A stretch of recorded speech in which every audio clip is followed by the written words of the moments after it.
दुनिया बदल रही है दोस्तों। ताकत के तराजू की सुई अब एक और टिककर नहीं रह गई है। उसमें हलचल है, उसमें नई दिशा है। एक दौर था जब पूरी पृथ्वी पर एक ही देश की गूंज सुनाई देती थी, जब वॉशिंगटन के गलियारों में होने वाले डिसीजंस ही बाकी महाद्वीपों की तकदीर तय करते थे। उस समय को हम कहते थे यूनिपोलर वर्ल्ड, यानी एक अध्रुवीय व्यवस्था जिसमें अमेरिका का एक छत्र शासन था। लेकिन आज 21वीं सदी के तीसरे दशक में यह तस्वीर तेजी से बदल रही है।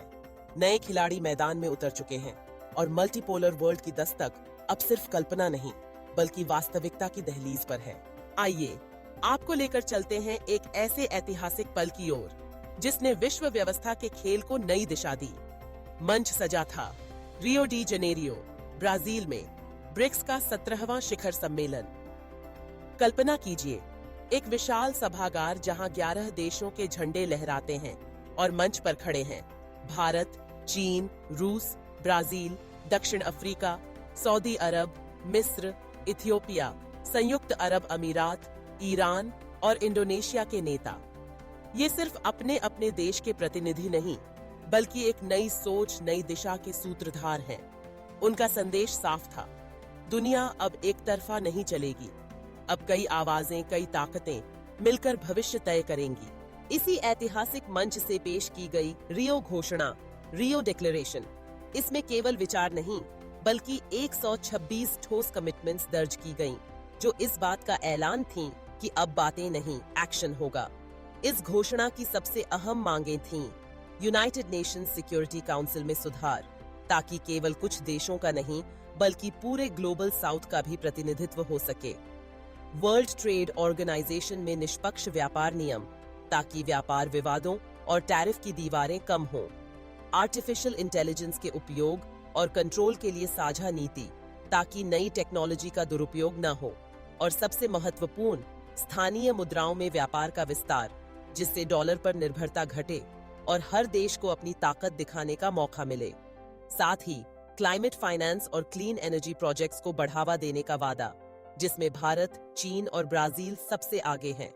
लेकिन जैसे ही यह साझेदारी मजबूत हुई, वॉशिंगटन की ओर से एक सख्त प्रतिक्रिया आई। अमेरिका ने भारत और ब्राजील के निर्यात पर 50% तक के भारी टैरिफ लगा दिए। कारण था, इन दोनों देशों ने रूसी तेल का आयात बंद करने से इनकार कर दिया था। दिलचस्प बात यह रही कि चीन को ऐसी कोई रिस्ट्रिक्शंस नहीं मिली। चीन ने इस मौके को बखूबी भुनाया।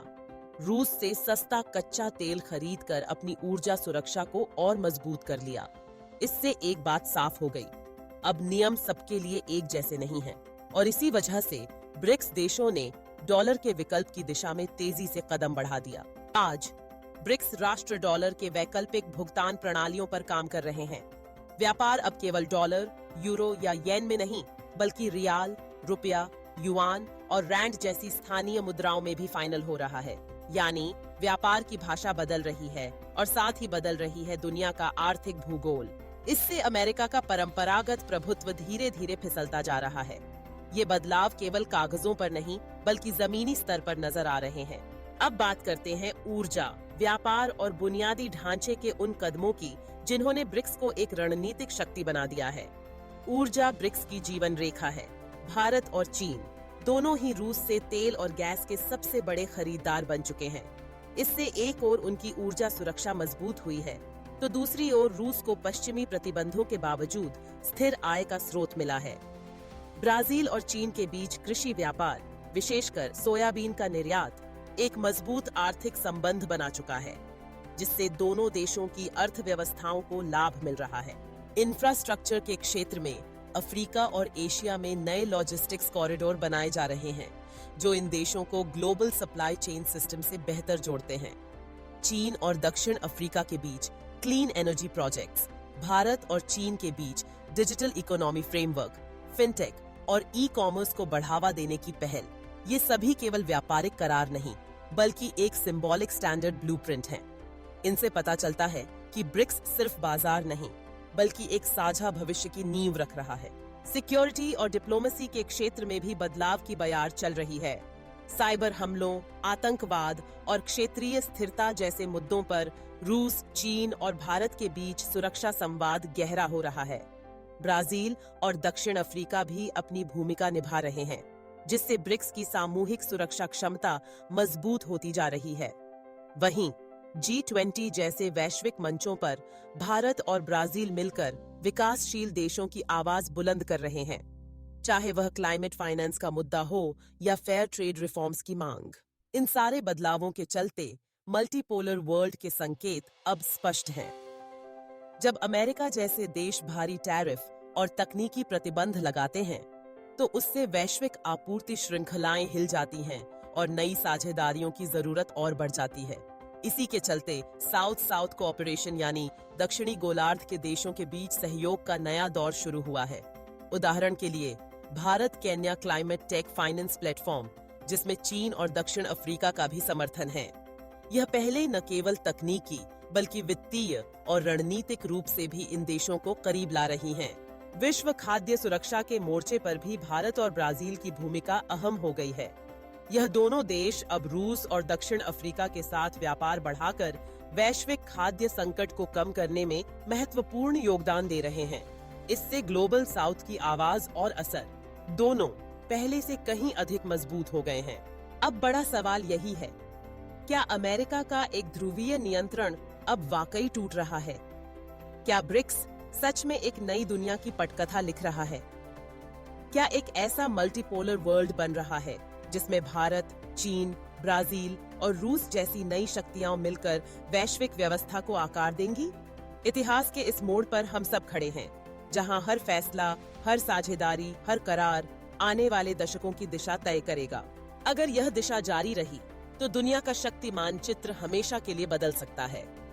शायद इस बार दुनिया थोड़ी ज्यादा संतुलित, ज्यादा निष्पक्ष और ज्यादा एकजुट हो पाए। आज जब पुराने नियम टूट रहे हैं और नई साझेदारियां बन रही हैं, तो यह समझना जरूरी हो गया है कि वर्ल्ड ऑर्डर के इस नए गेम को समझना और उसका हिस्सा बनना अब सबसे बड़ी जरूरत है। ब्रिक्स का उदय सिर्फ एक आर्थिक या राजनीतिक गठबंधन नहीं, बल्कि एक साझा भविष्य की ओर बढ़ता बड़ा कदम है। यह उन देशों की आवाज है जो लंबे समय तक वैश्विक व्यवस्था के हाशिए पर रहे, लेकिन अब वे अपने अधिकार और सम्मान के लिए एकजुट हैं। यह सिर्फ डॉलर के विकल्प की बात नहीं, बल्कि उस सोच की वापसी है जिसमें हर देश की गरिमा, हर समाज की उम्मीद और हर नागरिक का कल्याण शामिल है। आज जब ब्रिक्स देश स्थानीय मुद्राओं में व्यापार बढ़ा रहे हैं, तो इससे न सिर्फ उनकी अर्थव्यवस्थाएं मजबूत होंगी, बल्कि वैश्विक वित्तीय प्रणाली भी अधिक स्थिर और विविध होगी।